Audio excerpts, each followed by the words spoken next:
Hello, everybody. My name is Srinath Reddy. I'm one of the co-founders here at Intentwise. Just a quick summary on what we do here at Intentwise. We are a technology platform really designed to help you accelerate your growth with Amazon advertising and compete effectively. The topic for today is to talk about machine learning, AI, and how that compares with rules-based approach to bid management. The real reason why I decided to do this webinar is, we all hear the words machine learning and AI all day long, every pitch, every product, so but what I want to do here is, especially around the use case of managing bids on Amazon, what are the real differences? I want to peel the layers a little bit, help you get your arms around it a bit more with some very specific examples. That's really my goal today. So with that, let me share my PowerPoint and jump right in. To begin with, we are really surrounded by ML and AI everywhere. And I am just going to share a few quick examples of ways in which they influences. So here's an example. This is me texting my co-founder Raghu. We all are used to these prompts for like or autofills. Most likely there's a machine learning or an AI-driven algorithm powering those suggestions. Here's another example. If you're using Gmail, as you type, you have these auto suggestions. For example, in this case, I'm typing, do you have some time? And the later this week part is something that is auto suggested. That also is, is very likely an AI-based algorithm that is driving it. My last example today, weather. This has been around. This is one of the oldest use cases. It fits the pattern of lots and lots of factors that influence an outcome and using statistical modeling to predict what could happen in the future. Of course, they don't always get it right, which is just the very nature of ML and AI. But those are kind of three examples. There's many more that we could be talking about, but I want to start there saying we are really surrounded by it. And honestly, the more we embrace, the more we learn how it all works, the better off we are. With that, let me get some terms and definitions out of the way. AI obviously is artificial intelligence. ML stands for machine learning. For the purist, we can debate about the differences between the two, but for today's conversation, we'll use them synonymously. ACOS, I think most of you are used to Amazon advertising, so ACOS is probably familiar to you. If it is not, it is really advertising cost of sale. For those of you that have spent time in outside of Amazon advertising, you're all familiar with ROAS, which is return on ad spend. They're really an inverse of each other. ACOS is spend over revenue. ROAS is revenue over spend. All right, another definition that I want to get out of the way. What does rules actually mean? So I'm going to define this in the context of a very specific scenario. So as an example, the scenario here is, as an advertiser, you're trying to achieve a target ACOS of 10%. Typically, what ends up happening in rules-based approaches is you go ahead and define a bunch of predefined rules, predefined logic. Examples are right here. So if ACOS is greater than or equal to 30%, I want to bid down the keywords by 25%. If it's between 15 and 30, bid down a little less, which is 15%. And if it's less than 10%, you want to bid up. Inherently, it is predefined logic. You're defining what the changes need to be. Inherently, they assume a linear relationship between bids and ACOS. And you can actually explain every change because it ties back to a specific rule and a specific scenario. That is rules-based bid management. Okay. But what happens in an ML and AI scenario? I'll present it in kind of a simple form and going to get into more details. When you have a machine learning or AI model at work, what happens is you have input into the model historic data as well as an objective. In this case, the objective is to achieve an ACOS of 10%. What the model does is the model understands the relationships from your past data between bids and ACOS, And then given the target, it's going to suggest or recommend bids for you. So that is what a machine learning and AI model inherently is doing. So what are the fundamental differences? There is no preconceived, predefined logic. You're letting the model figure out relationships. Let's take this a bit further. So let me at a high level explain how a model works, right? Model takes in a bunch of inputs, and in this case, because we are talking about bid management, those inputs can be impressions, clicks, conversion rates, bids, ACOS. Model establishes a relationship between all these things, right? And now the model is ready for you to ask the question, hey, here is my target ACOS, what should my bid be? That's how models work. Let me talk about how a model is developed. What is a model, right? Inherently, model is a piece of software. And the way it gets developed is step one, you collect and choose a bunch of inputs that should go into the model. Step two, with the data you've got, you separate them into what is called a training set and a test data set. For the purists on the call, we are referring to supervised algorithms. At a separate time, we can talk about different types of algorithms, but typically in what is called a supervised algorithm, where you input a bunch of data to explain to the model that this is what happened, you figure out the relationships and help me predict the future. The process works like this. So you collect and choose the data you want to send into the model. You split the data sets into training and test data sets. You build your model on the training data set. When I say build your model, you're actually choosing what algorithms to use in building the model. That's actually a choice you're making. As an example, if you're building a machine learning algorithm to detect a fake review, that's a very different problem from what we're talking about here, which is predicting bids to achieve a target goal. So the nature of the problem determines what type of algorithms you may want to choose for your model. And those algorithms are trained, they all have parameters and settings and trained on the training data set. And the test data set that is put aside, that is not touched, is used to validate the accuracy of the model. And this cycle just continues iteratively again and again and again. The work behind the scenes, honestly, is a little bit of ingenuity, inspiration, and a lot of perspiration. It takes a while to get this right.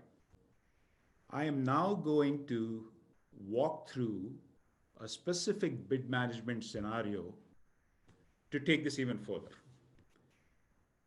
Here, the scenario that I'm painting here is, let's say you had one keyword, okay, that you're trying to manage bids for.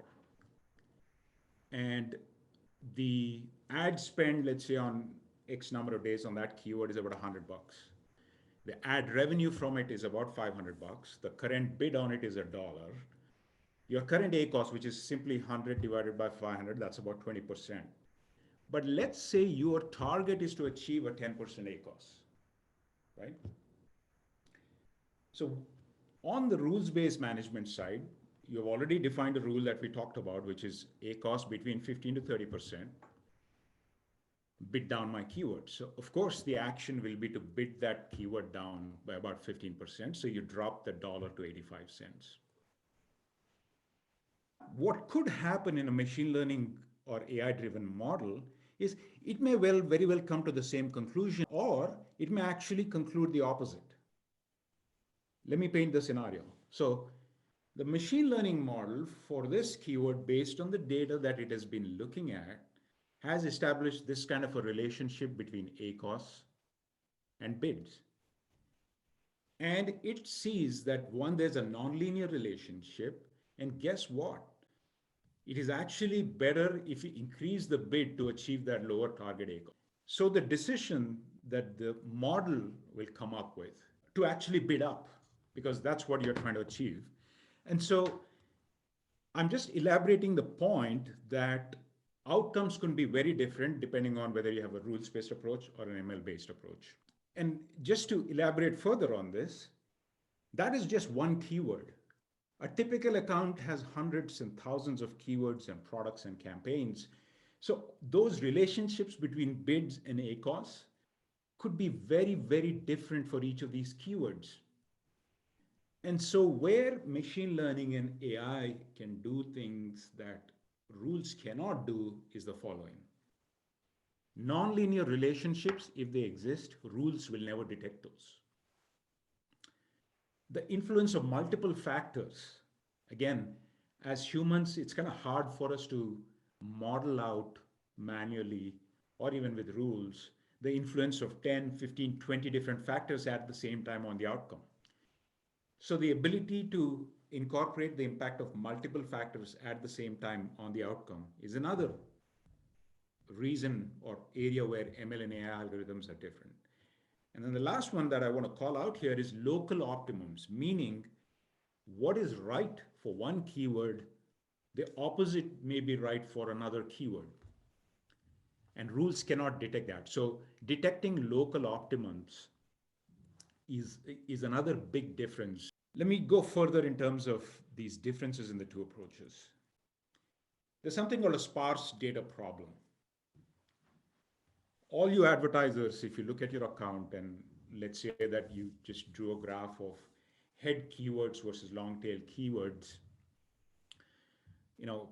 head keywords being keywords with high volume, high spend, big revenue drivers, long tail keywords, much lower volume, lower spend, but together they may be sizable enough. The problem with rules-based approaches is that they typically don't know what to do when data is sparse. Machine learning techniques exist to help address that problem. So for example, there is a term called clustering that you will hear about. So here's an example where running shoes is a head keyword. It has a ton of volume.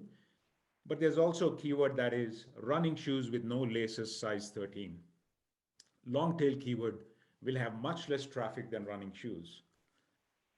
But what machine learning algorithms can allow us to do is to cluster these things together, saying they are similar and potentially borrow some attributes from one to the other. Again, it's an area where that rules are not designed to tackle. It is a sparse data is kind of a challenging problem. There are many different ways to attack it. But again, another point of difference between rules versus ML algorithms. A note on ML and AI models, right? That, what I'd like to say is that, they're not all perfect. And I kind of want to call out kind of 3 points about this. One, models are only as good as inputs. So what happens is, you have a model that is doing its thing. And let's say there's an external factor that influences outcome. So for example, if you're a 1P vendor, you have a product that is doing phenomenally well for you, and all of a sudden it's on a crack list and it becomes ineligible for advertising. Models will react to what they see. Typically, let's say that the conversion rates of the remaining products drops and ACoS starts to go up. Usually, model may start to bid them down. Unless you build in this concept of, hey, it is ineligible now, it may become eligible in the future. That is one scenario. There could be other scenarios. For example, you lose a bestseller badge on a product. The point is, models are only as good as the inputs. In fact, for us as platform providers and software providers that attack these problems, one of the most common questions on our data teams is, hey, what new input can we incorporate? In fact, over time, the number of inputs that go into the model should continuously increase. So that's one issue typically with models. And because of that, my second point, which is supervision, is essential. You can't just set it and forget about it. It does require monitoring, automation, supervision. And then the last thing I want to say is that Amazon advertising is such a fast changing landscape, right? So ad types change, auction dynamics change, competition changes. So there's a need for continuously investing in the model, figuring out what inputs should we incorporate, and continue to make these models better. And to kind of bring this all together, in terms of differences between the two approaches, rules assume a predefined relationship, it's a predefined logic, because of which um, we call it explainability. I don't think there is a word in English called explainability.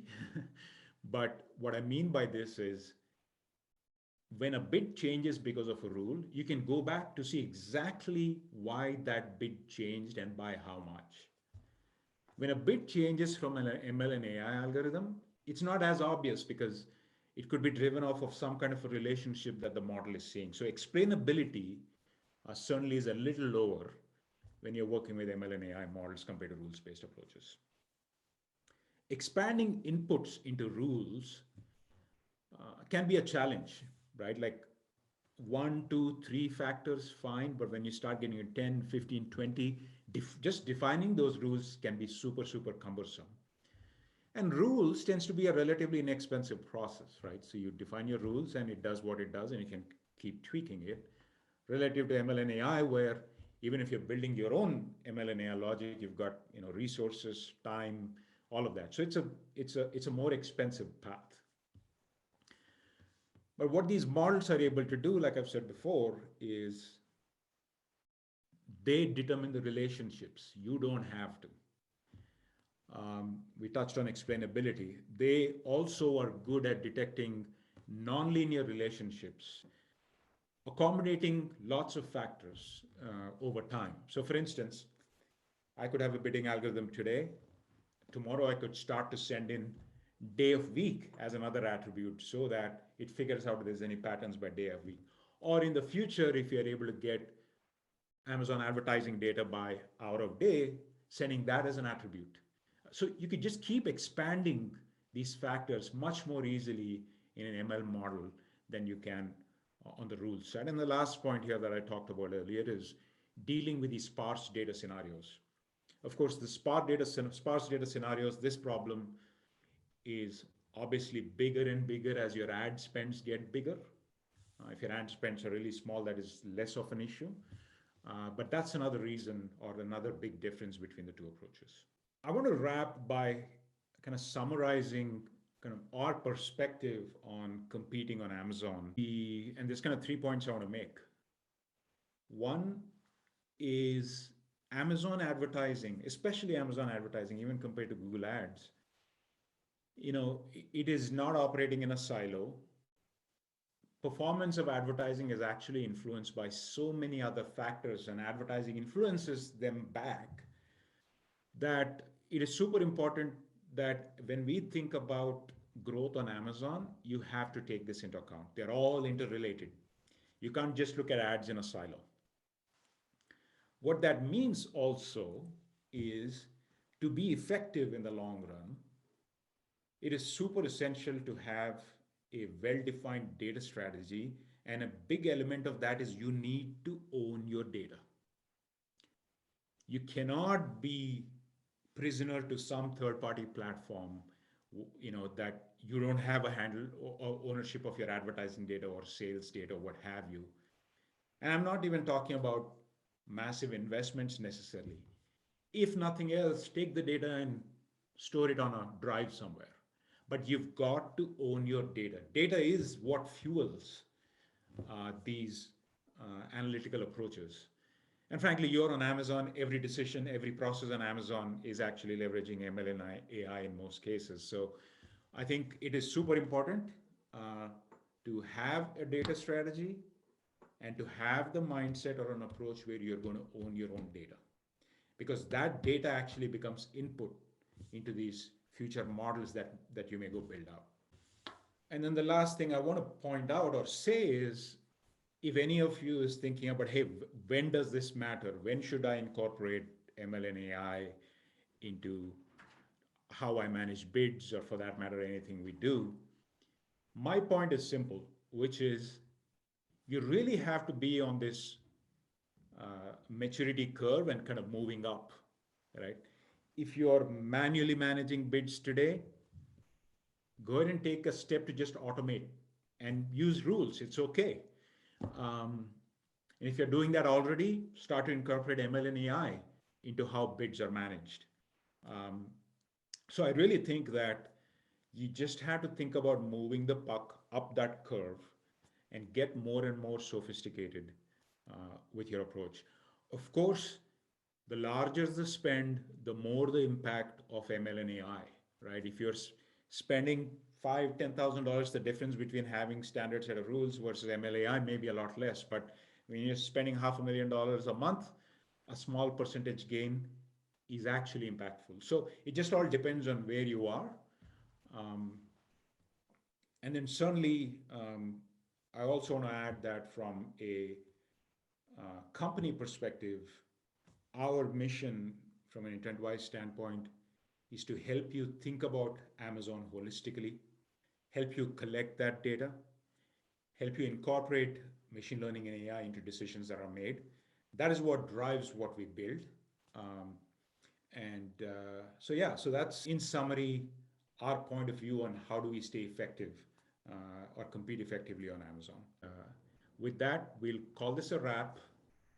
And until next time, stay warm, stay healthy, but we'll be in touch. Thank you. Bye bye.